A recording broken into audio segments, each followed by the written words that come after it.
हर हर महादेव।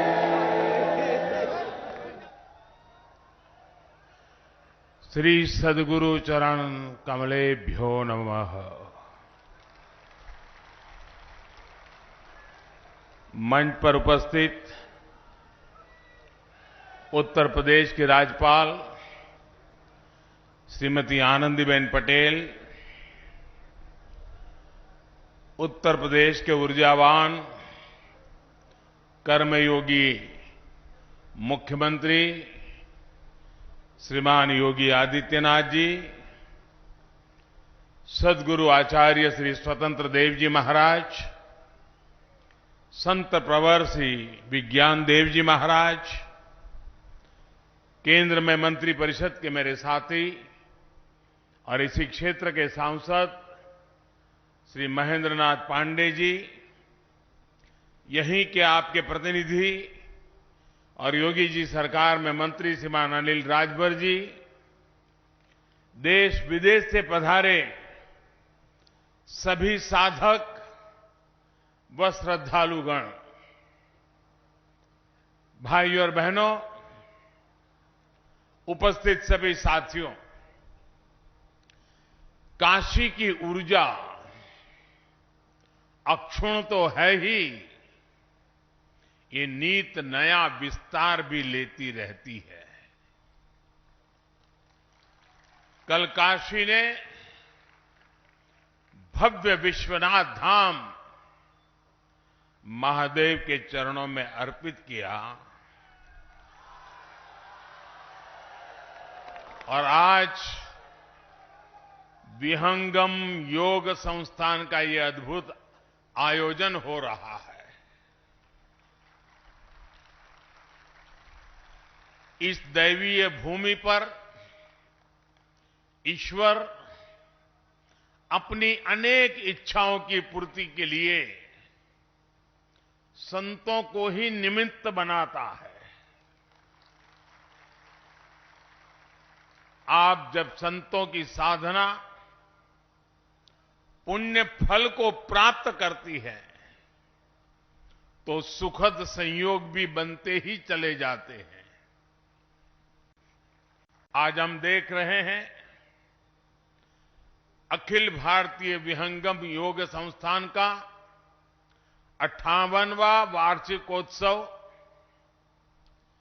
स्वतंत्रता आंदोलन में सद्गुरु सदाफल देव जी की कारागार यात्रा के 100 वर्ष और देश की आजादी का अमृत महोत्सव, ये सब हम सब एक साथ इनके साक्षी बन रहे हैं।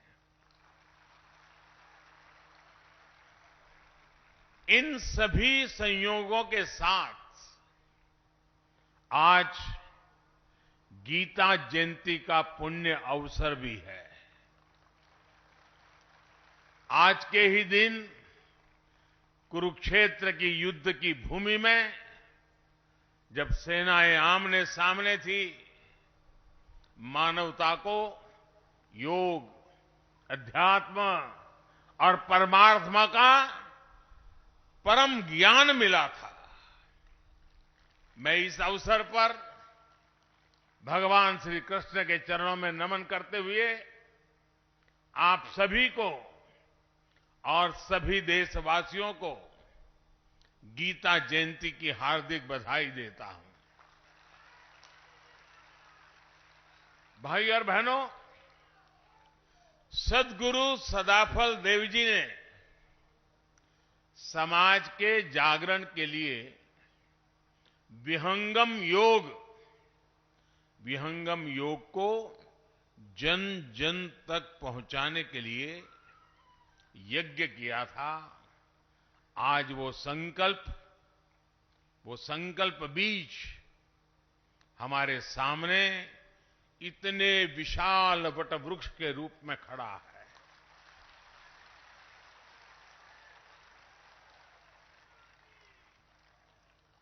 आज 5101 यज्ञ कुंडों के विश्व शांति वैदिक महायज्ञ के रूप में इतने बड़े सहयोगासन प्रशिक्षण शिविर के रूप में, इतने सेवा प्रकल्पों के रूप में और लाखों लाख साधकों के इस विशाल परिवार के रूप में हम उस संत संकल्प की सिद्धि को अनुभव कर रहे हैं। मैं सद्गुरु सदाफल देव जी को नमन करता हूं, उनकी आध्यात्मिक उपस्थिति को प्रणाम करता हूं। मैं स्वतंत्र देव जी महाराज और विज्ञान देव जी महाराज का भी आभार व्यक्त करता हूं, जो इस परंपरा को जीवंत बनाए हुए हैं, नया विस्तार दे रहे हैं और आज एक भव्य आध्यात्मिक भूमि का निर्माण हो रहा है। मुझे उसके दर्शन करने का अवसर मिला। जब ये पूर्ण हो जाएगा तो न सिर्फ काशी के लिए लेकिन हिंदुस्तान के लिए एक बहुत बड़ा नजराना बन जाएगा।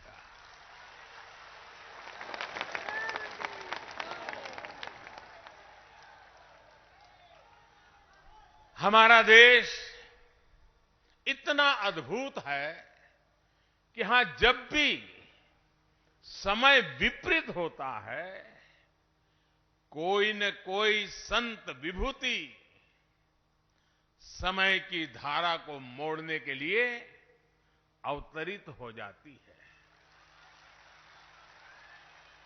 ये भारत ही है जिसकी आजादी के सबसे बड़े नायक को दुनिया महात्मा बुलाती है।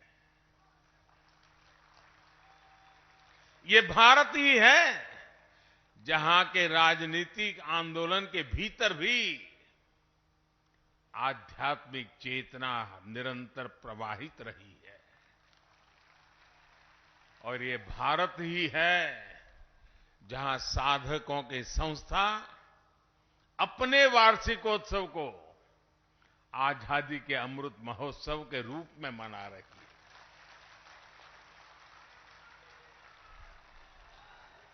साथियों, यहां हर साधक गौरवान्वित है कि उनके पारमार्थिक गुरुदेव ने स्वाधीनता संग्राम को दिशा दी थी और सहयोग आंदोलन में जेल जाने वाले पहले व्यक्तियों में संत सदाफल देव जी भी थे। जेल में ही उन्होंने स्वरवेद के विचारों पर मंथन किया। जेल से रिहा होने के बाद उसे मूर्त स्वरूप दिया। साथियों, सैकड़ों साल के इतिहास में हमारे स्वाधीनता संग्राम के कितने ही ऐसे पहलू रहे हैं जिन्होंने देश को एकता के सूत्र में बांधे रखा। ऐसे कितने ही संत थे जो आध्यात्मिक तप छोड़कर आजादी के लिए जुटे। हमारे स्वाधीनता संग्राम की ये आध्यात्मिक धारा इतिहास में वैसे दर्ज नहीं की गई जैसे की जानी चाहिए थी। आज जब हम आजादी का अमृत महोत्सव मना रहे हैं तो इस धारा को सामने लाना हमारा दायित्व है। इसलिए आज देश आजादी की लड़ाई में अपने गुरुओं, संतों और तपस्वियों के योगदान को स्मरण कर रहा है। नई पीढ़ी को उनके योगदान से परिचित करा रहा है। मुझे खुशी है कि विहंगम योग संस्थान भी इसमें सक्रिय भूमिका निभा रहा है। साथियों, भविष्य के भारत को सुदृढ़ करने के लिए अपनी परंपराओं, अपने ज्ञान दर्शन का विस्तार आज समय की मांग है।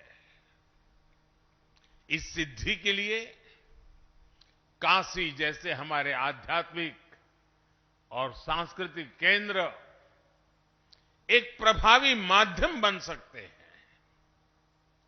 हमारी सभ्यता के ये प्राचीन शहर पूरे विश्व को दिशा दिखा सकते हैं।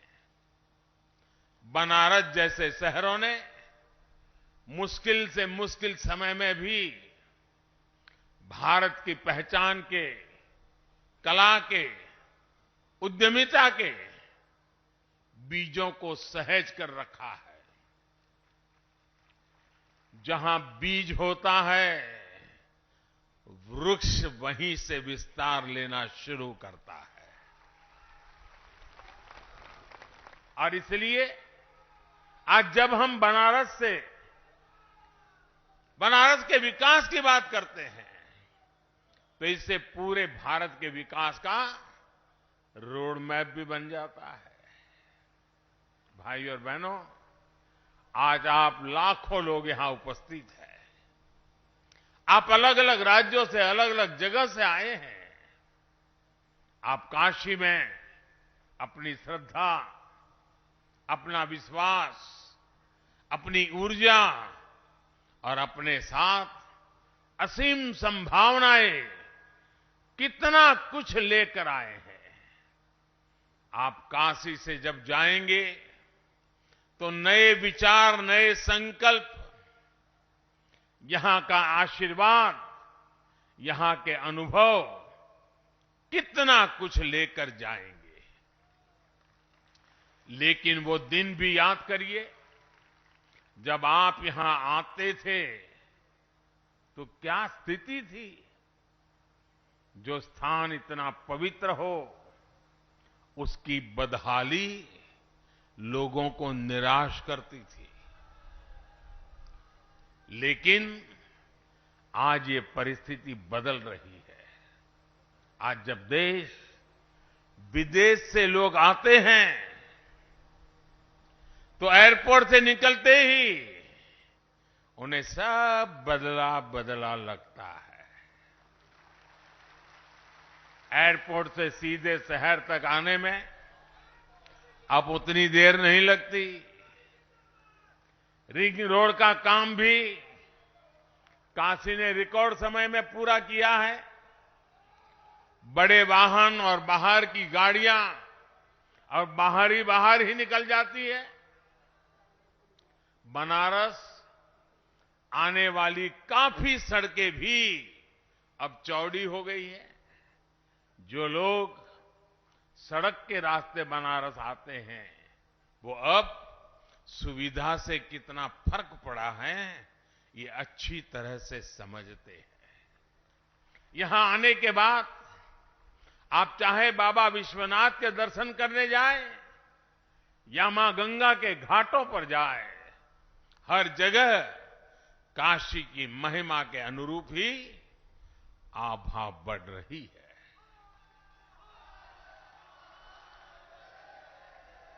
काशी में बिजली के तारों के जंजाल को अंडरग्राउंड करने का काम जारी है।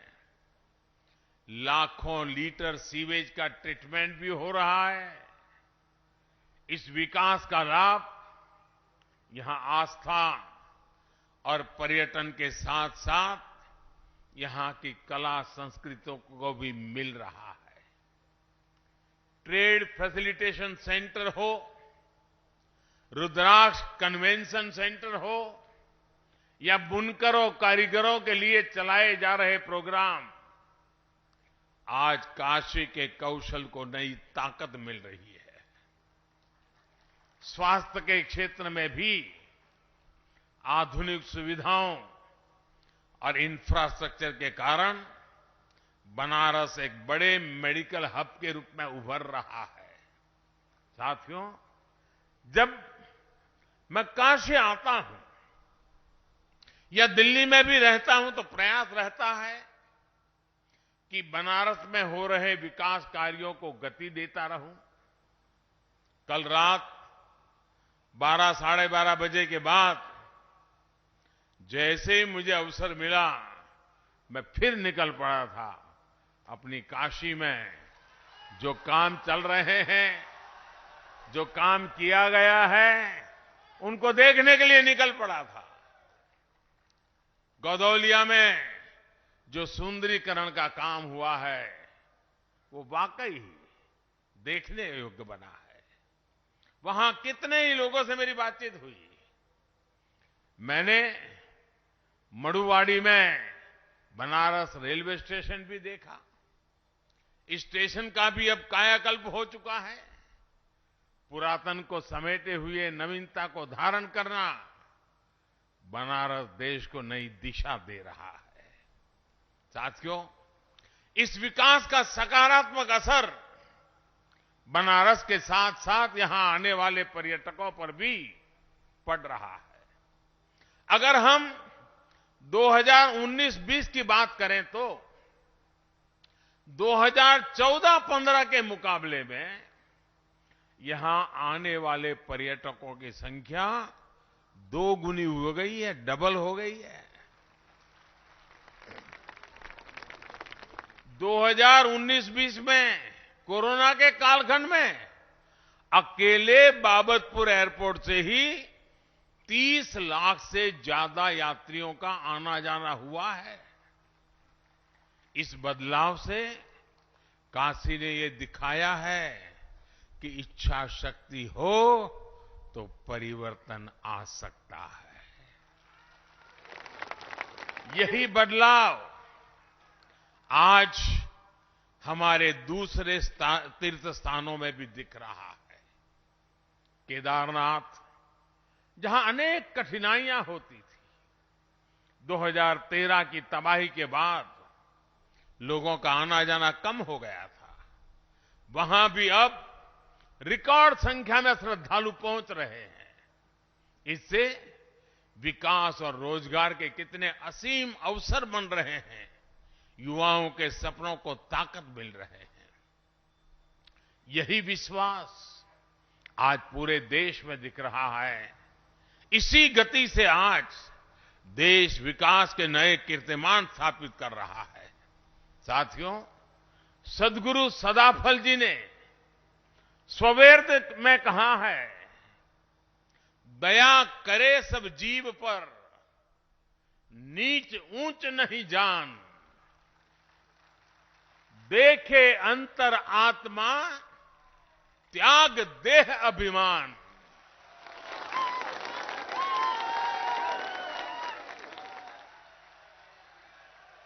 यानी सबसे प्रेम, सबके प्रति करुणा, ऊंच नीच से भेदभाव से मुक्ति, यही तो आज देश की प्रेरणा है।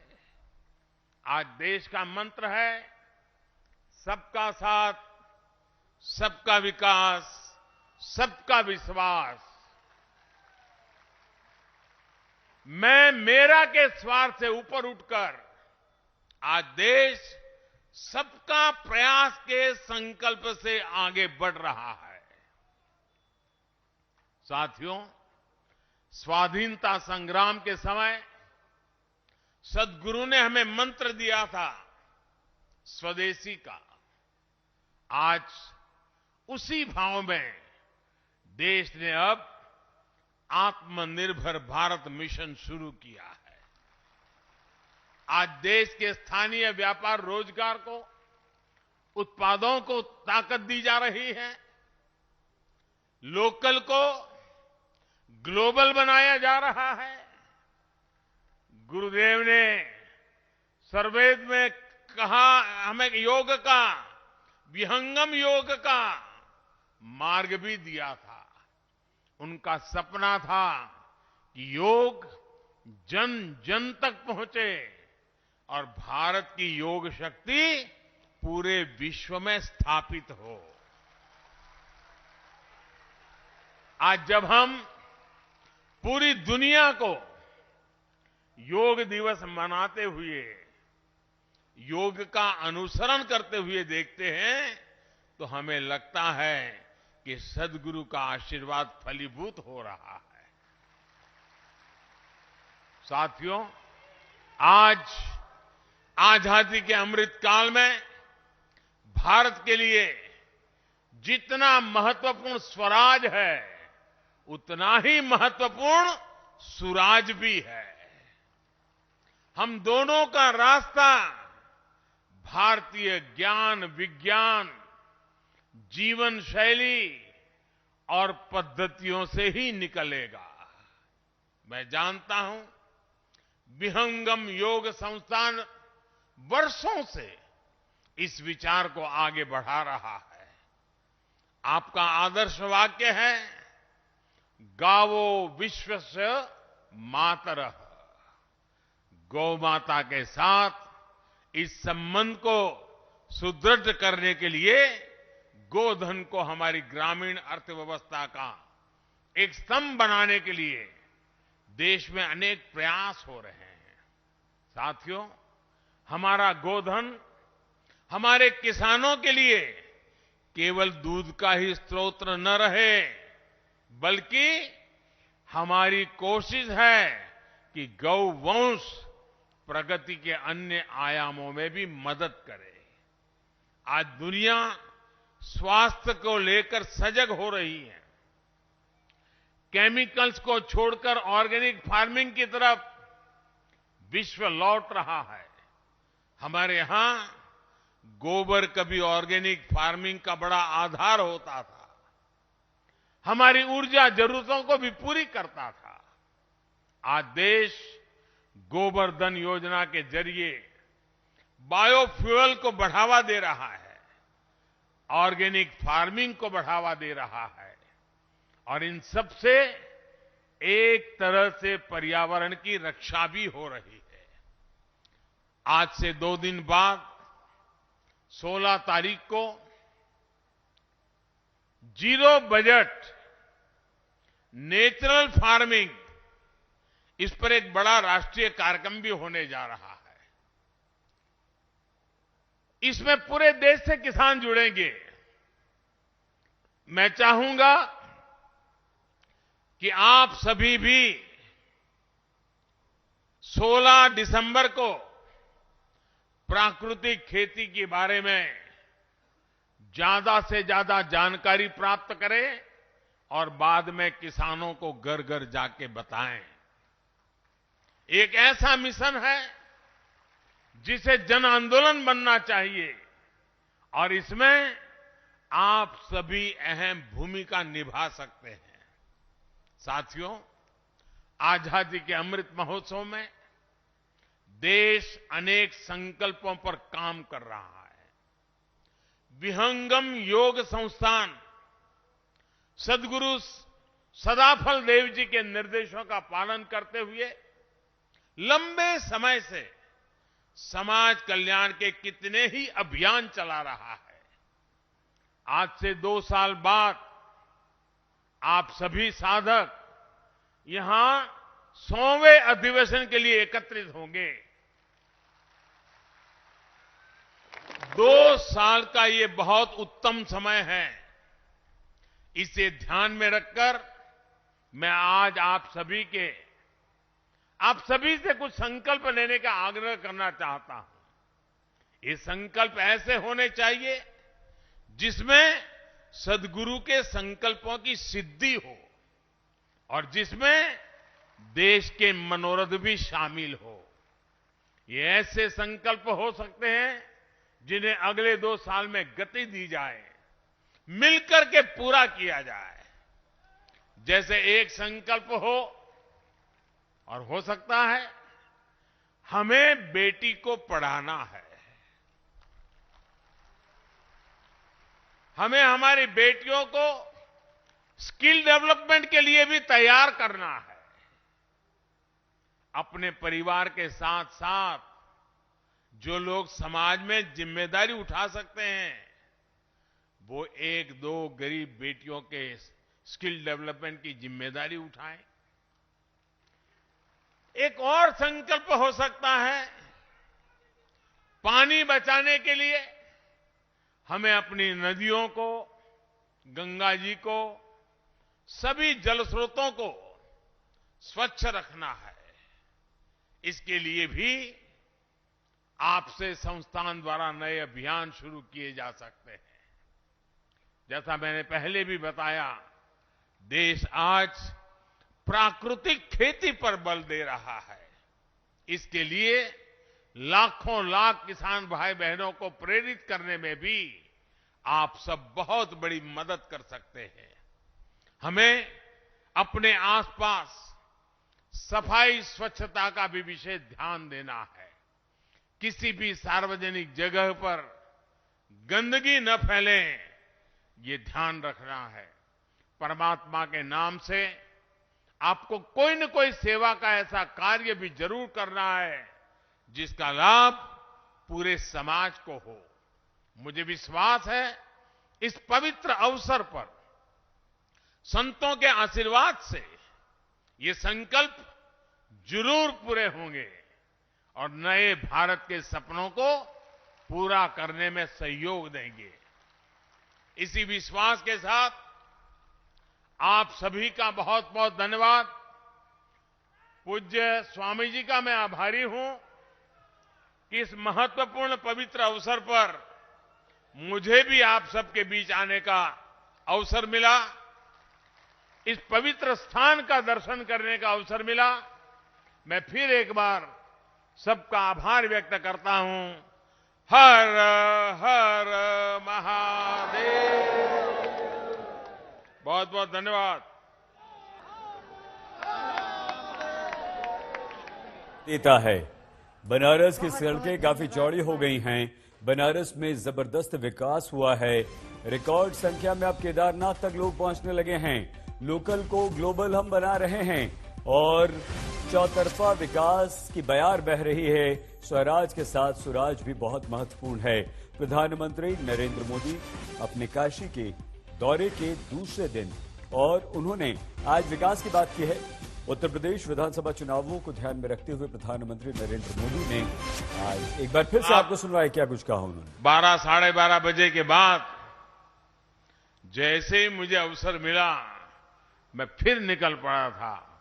अपनी काशी में जो काम चल रहे हैं, जो काम किया गया है, उनको देखने के लिए निकल पड़ा था। गौदौलिया में जो सुंदरीकरण का काम हुआ है, वो वाकई देखने योग्य बना है। वहां कितने ही लोगों से मेरी बातचीत हुई। मैंने मड़ुवाड़ी में बनारस रेलवे स्टेशन भी देखा। इस स्टेशन का भी अब कायाकल्प हो चुका है। पुरातन को समेटे हुए नवीनता को धारण करना बनारस देश को नई दिशा दे रहा है। साथियों, इस विकास का सकारात्मक असर बनारस के साथ साथ यहां आने वाले पर्यटकों पर भी पड़ रहा है।